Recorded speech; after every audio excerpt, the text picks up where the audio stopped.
ঈশ্বর থাকেন ওই গ্রামে, ভদ্রপল্লীতে। এখানে তাহাকে খুঁজিয়া পাওয়া যাইবে না।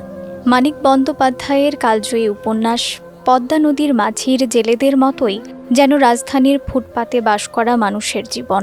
পার্থক্য শুধু নদীর জলে নয়, এখানে তারা ডুবে আছে ধুলো, ধোঁয়া আর অবহেলার স্রোতে।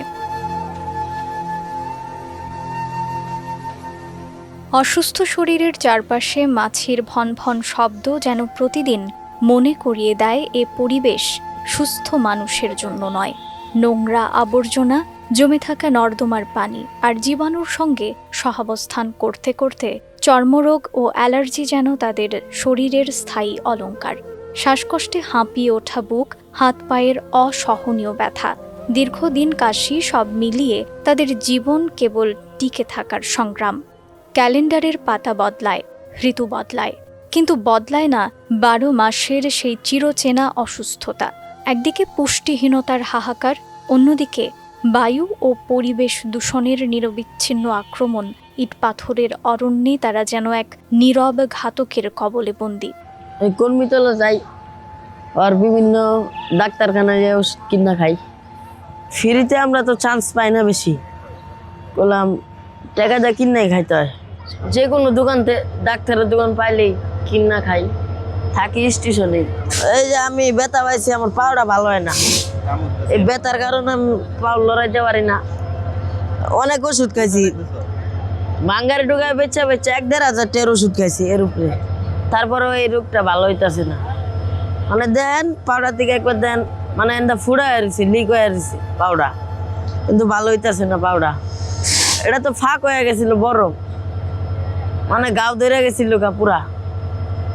আর ডাক্তারের কাছে লয়ে গেল কি আর না গেল কি, আর টাকা লাগবো ওষুধ কিনার, টাকা লাগবো, তারপরে সুই দেয়, স্যালাইন দেয়, কত কিছু। মানে এর তো আমার কোনো প্রয়োজন নাই। এই যে সুই দেয় নাই, কিছু দেয় নাই, আল্লাহ কি আমার ভালো করে নাই নাকি মরে গেছি কোনোটা? রাজধানীতে বাড়ছে ছিন্নমূল মানুষের সংখ্যা। ফুটপাত, রেল স্টেশন, উড়াল সেতুর নিচ, এসব জায়গায় এখন অনেকের স্থায়ী ঠিকানা। দিন শেষে ক্লান্ত শরীর নিয়ে যখন তারা কংক্রিটের মেঝেতে গা এলিয়ে দেন, তখন সেই মেঝেই হয়ে ওঠে বিছানা, আর চারপাশের দূষিত বাতাস অদৃশ্য শত্রু। সাম্প্রতিক এক গবেষণায় দেখা গেছে, রাজধানীর ছিন্নমূল মানুষের প্রায় 38-40% প্রতি মাসে নতুন কোনো না কোনো রোগে আক্রান্ত হচ্ছেন। এর মধ্যে শ্বাসকষ্ট, চর্মরোগ ও পেটের পীড়া সবচেয়ে বেশি। বিশুদ্ধ পানির অভাব, স্যানিটেশন ব্যবস্থার অনুপস্থিতি এবং অপুষ্টি তাদের ঠেলে দিচ্ছে দীর্ঘমেয়াদী স্বাস্থ্য ঝুঁকির দিকে। ধুলোবালি আর গাড়ির কালো ধোঁয়ায় ঘেরা এই ফুটপাতই অনেকের কাছে ঘরবাড়ি, অথচ এই পরিবেশই তাদের ধীরে ধীরে অসুস্থ করে তুলেছে। কি বলবো, রাস্তায় থাকি কত কষ্ট, শান্তি নাই, ঘুম নাই, মশা, আবর্জনা, কত কিছু,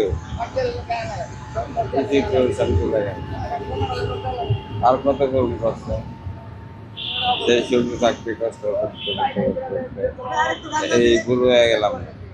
টাকা নাই, কোনো ডাক্তারের তো ওষুধ কর্মী কিনেও পাইতারি না। টাকা দিলে মানুষ তো বললে কয় কাজ করে খাও, কাজ করতে পারলে কি আর আপনার আমি এত পারতাম? আপনার বলতাম যে আমার ছিল, আমার কিছু সাহায্য করে, এটা তো কেউ করে না। এগুলো মৃত্যুর দিকে নিয়ে যায়, গোসল করতে পারি না, পরিষ্কার পরিচ্ছন্নতা থাকতে পারি না, তার জন্যই এই অবস্থা। সরকারি হাসপাতালে নামমাত্র মূল্যে চিকিৎসার সুযোগ থাকলেও সচেতনতার অভাব, প্রয়োজনীয় কাগজপত্রের জটিলতা এবং আর্থিক দৈন্যতায় এই জনগোষ্ঠীর বড় অংশ আধুনিক চিকিৎসা থেকে বঞ্চিত।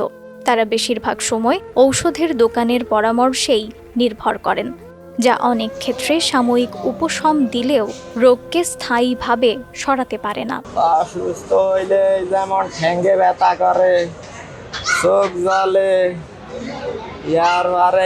মুখ জ্বলে, বাথরুমের কোনাতে এই যে ট্রেন স্টেশনের লাগে কোনোদিন টয়লেট করি, কোনোদিন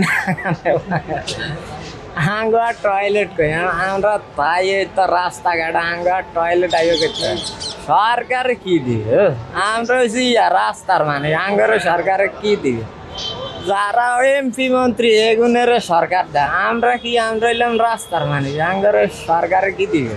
জনস্বাস্থ্য বিশেষজ্ঞদের মতে কেবল সরকারি হাসপাতালের ওপর নির্ভর করলে চলবে না, প্রয়োজন সমন্বিত নগর স্বাস্থ্যনীতি, বায়ু দূষণ নিয়ন্ত্রণ, নিরাপদ পানি সরবরাহ এবং ভ্রাম্যমাণ ক্লিনিকের মাধ্যমে সরাসরি চিকিৎসা সেবা পৌঁছে দেওয়া এখন সময়ের দাবি।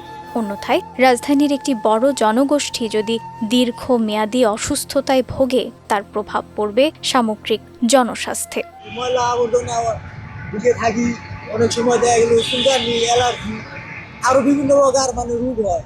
এই রোগ হওয়ার পরে ডাক্তারের কাছে গেলে মানে টাকা লাগে, মানে এমন পরিস্থিতি অবস্থায় আছি, মানে রাস্তাঘাটে থাকি, কোনো কর্ম নাই, মানে বেকার হিসাবে আছি, টাকা লাগে। আমার কাছে চুলকানি অসুস্থ হয়ে থাকি, অন্য অসুস্থ মানে শরীরেই থেকে যায়, সুস্থ টাকাটা পায়ের মধ্যে অটো রিক্সা দিয়েছিলাম মায়েরা, অটো রিক্সা লাগাতে পরে ধর্মীয় করাইছি। 3 দিন পর গিয়েছি, পরে এটা ড্রেসিং করেছি।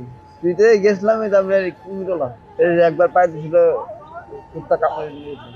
পরে আপনার 7টা ইঞ্জেকশন দিয়েছিল, যাকে 7 দিন পর যাইতে গেছে, পরে ঠিক মতন গেছি, পরে পাড়া ভালো হয়েছে। টাকা আপনার বাঙালি করে তো উদ্ধার করতে হয়, মানুষের তো সাথে কি কেমন টেয়ার বাবা কিছু খাইতে না কিনা কি বলবো, মা বাবারা প্রতিদিন মা বাবারা ডেলি খুঁজে তো পাই না, খুব কষ্ট লাগে মার লেগে। শহরে চাকচিক্যের আড়ালে এই মানুষগুলোর দীর্ঘশ্বাস প্রতিদিন আরও ভারী হচ্ছে। তারা কেবল পরিসংখ্যানের সংখ্যা নয়, রক্ত মাংসের মানুষ।